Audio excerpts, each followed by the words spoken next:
experiencing heavy rain. Oh, that's in the middle of eating rice. Flash flooding is expected to begin shortly. Rice, cheese, chicken, and broccoli. Flooding include Shelbyville, Greenwood, Franklin, Martinsville. It's really good. Rushville, New Whiteland, Edinburgh, Whiteland, Bargersville, Knighttown, Brooklyn, Flat Rock, Princes Lakes, Geneva, Morristown, Trafalgar, Monrovia, St. Paul, and Morgantown. This includes the following highways: Interstate 65 between mile markers 79 and 100. Interstate 70 between mile markers 50 and 56 and near mile marker 61. Interstate 74 between mile markers 101 and 123. Be especially cautious at night when it is harder to recognize the dangers of flooding.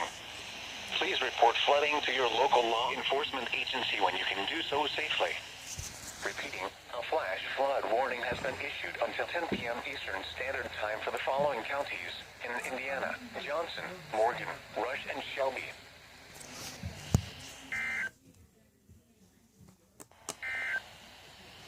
The flash flood warning remains in effect